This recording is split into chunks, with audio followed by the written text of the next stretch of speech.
Hello dear students, कैसे हो आप सब? Hope you all are doing fine. My name is Bhavik Rana and welcome to today's video. Students, आज के वीडियो में हम 12th स्टैंडर्ड केमिस्ट्री में चैप्टर नंबर 1 सॉल्यूशन का एग्जांपल नंबर 1.12 जो कि एबनॉर्मल मोलर मास टॉपिक से रिलेटेड है वो देखने वाले हैं। तो क्वेश्चन है 2 gram of benzoic acid dissolved in 25 gram of benzene. तो यहाँ पे मास ऑफ सोल्यूट और मास ऑफ सोल्यूट सॉल्वेंट दे दिया है। So mass of solute that is W2 is equal to 2 gram and mass of solvent W1 is equal to 25 gram. Shows a depression in freezing point equal to 1.62 kelvin. तो मतलब delta TF की value दे दी है 1.62 kelvin. Molar depression constant for benzene is 4.9 kelvin KG per mole.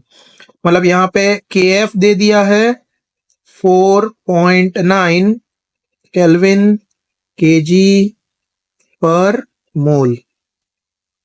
What is the percentage association of acid if it forms dimer in solution.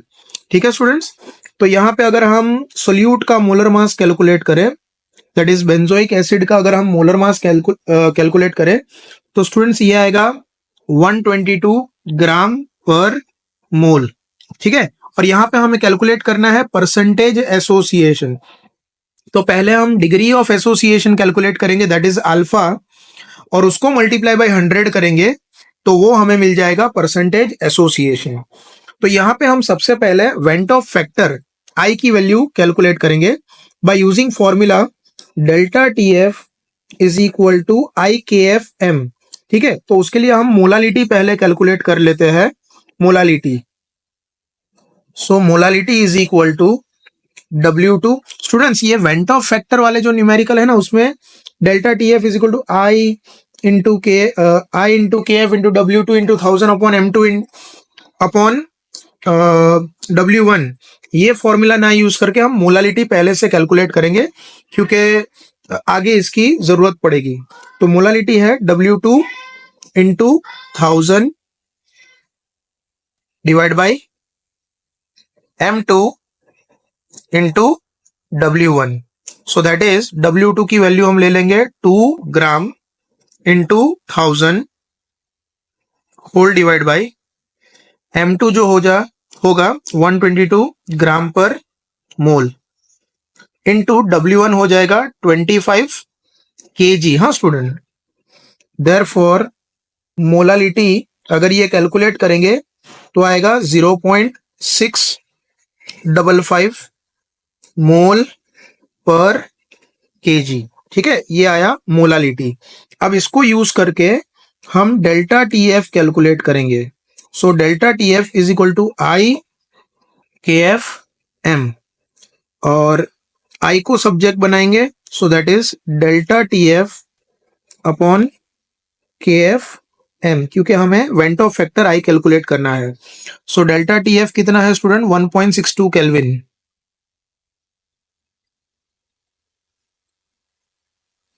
KF की जो value है that is 4.9 kelvin kg पर mole into molality है student 0.655 मोल पर kg। ठीक है, यहाँ पे कॉमन यूनिट्स सारे कैंसिल हो जाएंगे और कैलकुलेट करेंगे तो I की वैल्यू आएगी स्टूडेंट्स 0.504। ठीक है, अब बेंजोइक एसिड का जो डाइमराइजेशन है उसको रिएक्शन फॉर्म में कैसे लिखेंगे?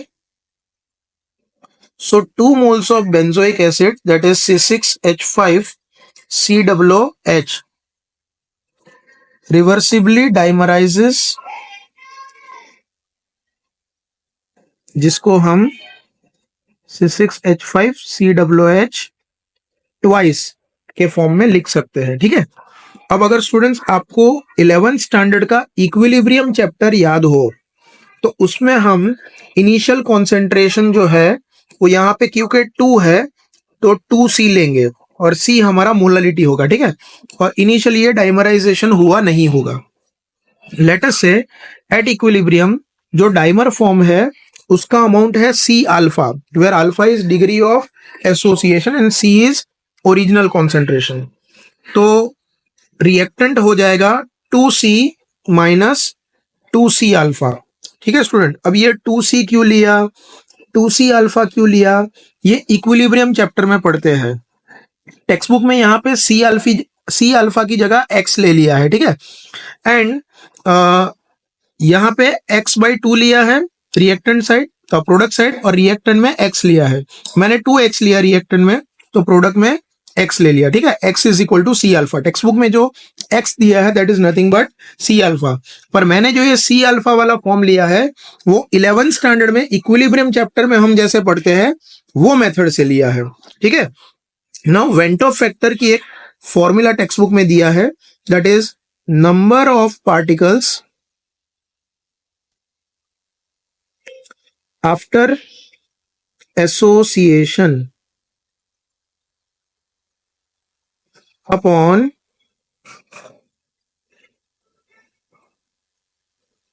number of particles before association।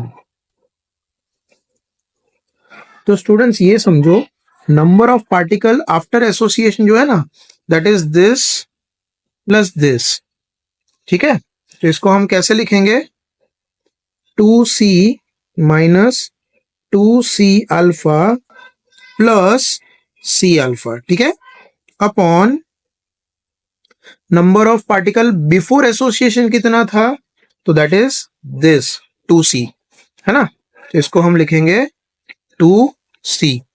अब आप स्टूडेंट देख सकते हो कि इसमें C कॉमन है, निकल जाएगा, तो ये रहेगा 2 minus 2 alpha plus alpha divide by 2, minus 2 alpha plus alpha हो जाएगा 2 माइनस अल्फा डिवाइड बाई 2, ठीक है।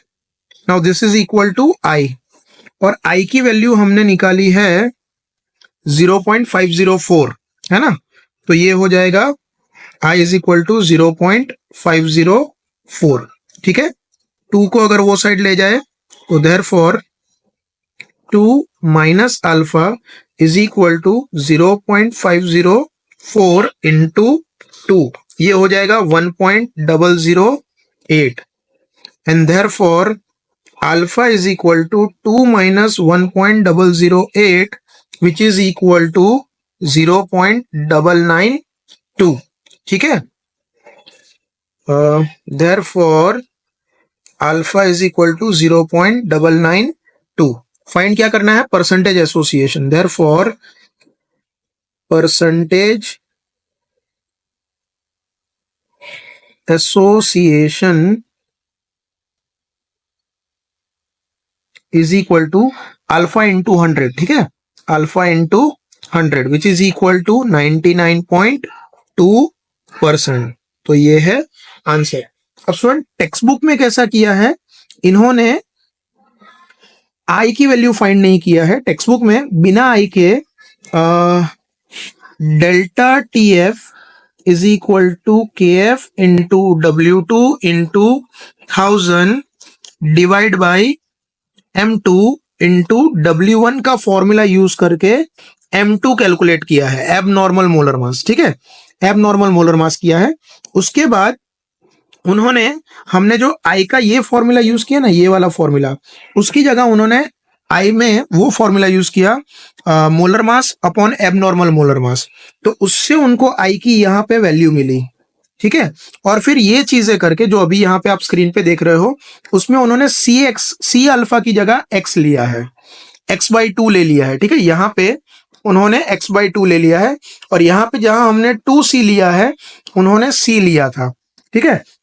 तो अगेन आई की एक वैल्यू आएगी, अल्फा की वैल्यू यहाँ पे हमें फाइंड होगी जस्ट लाइक दिस। तो ये डिफरेंस है, दोनों मेथड सही है, पर मुझे जो ये मेथड है वो ज्यादा अच्छा लगता है, क्योंकि ये 11th स्टैंडर्ड में जो आप पढ़ते हो उस तरह से होता है, ठीक है। सो होप आपको ये समझ में आया होगा। Thank you very much for watching this video. और अगले वीडियो में इसके बाद का जो एग्जाम्पल है वो हम देखेंगे। टेक्स्ट बुक का सॉल्ट एग्जाम्पल है, दैट इज एग्जाम्पल नंबर 1.13। ठीक है स्टूडेंट्स।